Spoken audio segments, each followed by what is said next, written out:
Hi hello case, நம்ம இலக்கிய சீரியலில் வந்து என்னென்ன சுவாரஸ்யமான விஷயங்கள் நடக்க போகுதுன்ட்டு இந்த ஒரு குட்டி ப்ரமோவாக பார்க்க போகிறேங்க. என்னென்ன சுவாரஸ்யமான விஷயங்கள் நடக்க போகுதுன்னாக்கா, இப்போ நம்ம பைரவி வந்து போட்டிருக்காங்க ஒரு மாஸ்டர் பிளான். ஆனால் அது எல்லாத்துக்கும் தவிடுபடி ஆக்க தான் வந்து நம்ம கௌதம் வருவாருன்னு நினச்சோம். ஆனால் வந்து இங்கே நடந்தது எல்லாமே வேறு தான். நம்ம கௌதம் பண்ணக்கூடிய எல்லா விஷயத்தையும் நம்ம ஜானுவே செஞ்சு முடிச்சிட்டாங்கன்னு கூட வந்து சொல்லலாம்.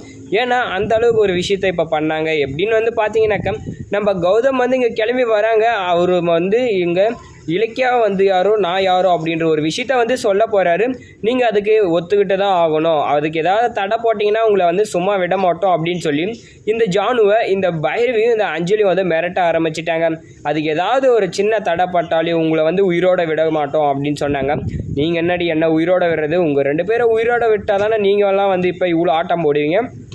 என் பொண்ணு, அதாவது என் மகனும் என் மருமகளையும் வந்து நீங்கள் பிரிக்கிறது ஒரு நோக்கமாக வச்சுட்டு இருந்தால் அவங்கள வந்து நான் சும்மாவே விட போகிறது கிடையாது.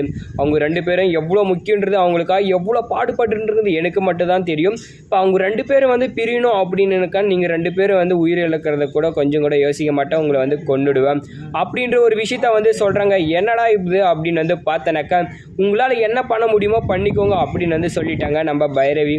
சரி, இதுக்கப்புறம் வந்து நம்ம பொறுமை இருக்கக்கூடாது, இல்லைனா வந்து நம்ம பிள்ளையோட வாழ்க்கை வந்து போயிடும் அப்படின்னு வந்து சொல்லிட்டு நேராக போயிட்டு வந்து நம்ம பைரவி கிட்ட கேட்குறாங்க. ஏன் பைரவி இந்த மாதிரி ஒரு விஷயத்த நீ வந்து பண்ணிட்டு இருக்கா அப்படின்னு சொல்லிட்டு கேட்கும்போது, உங்கள் வேலையை பாருங்கள், என்ன பண்ணணும் எப்படி இருக்கணும்ன்ட்டு எனக்கு எல்லாமே தெரியும் அப்படின்னு சொல்லிட்டு வந்து நம்ம பைரவி வந்து சொன்னாங்க நம்ம ஜானுவை பற்றி. இப்போ அடுத்து என்ன நடக்க போகுதுன்னாக்கா, நம்ம பைரவி வந்து இந்த ஜானுகளை சொல்கிறாங்க, நீங்கள் அதுக்கு ஒத்துக்கிறீங்களா இல்லையா அப்படின்னு சொல்லிட்டு. ஒத்துக்கினாலே அதுதான் நடக்க போகுது. இப்போ வந்து கௌதம் இங்கே தான் கிளம்பி வந்துட்டுருக்காருன்னு சொல்லிட்டு வந்து சொல்கிறாங்க. உடனே வந்து நம்ம அஞ்சலி வந்து என்ன பண்ணாங்கனாக்கா, இவங்க என்ன பண்ணிட போகிறாங்க வாங்க பார்த்துக்கலாம் அப்படின்னு சொல்லிட்டு வந்து சொல்ல, உடனே வந்து நம்ம ஜானு வந்து என்ன பண்ணாங்கனாக்கா, என்னடி ஓவராக போயிட்டுருக்க விட அப்படின்னு சொல்லிட்டு வந்து நம்ம அஞ்சலி கழுத்தை பிடிச்சி நெரிக்க ஆரம்பிச்சிட்டாங்க நம்ம ஜானு. இதுக்கப்புறம் உன்னை உயிரோடே விடக்கூடாது, நீ வந்து இப்போ என் பையனையும் என் மருமகளையும் வந்து பிரிக்க பார்த்தல, உன்னை வந்து உயிரோடே விட மாட்டேன். நீ வந்து போலியோன ஆதாரத்தை வச்சு என் மருமகளை வந்து தூக்கி உள்ளே வச்சுட்டேன். ஆனால் வந்து உன்னை நான் கொண்டுட்டு நானே இப்போ உள்ளே போக போகிறேன் அப்படின்னு வந்து சொல்லிட்டாங்க. சரி, இப்போ இந்த பைரவி வந்து என்ன பண்ண போகிறாங்கனாக்கா, எதுவும் பேச முடியாமல் வாயடிச்சு போய் நிற்கிறாங்க. இப்போ நம்ம ஏதாவது பேச போனாக்கா நம்மளுக்கும் இதே அடி தான் உழப்போகுது அப்படின்னு வந்து சொல்லிட்டு இப்போ அஞ்சலி அடி வாங்க வச்சுட்டு என்ன பண்ணாங்கன்னா, ஒரு ஓரமாக வேடிக்கை பார்த்தாங்க.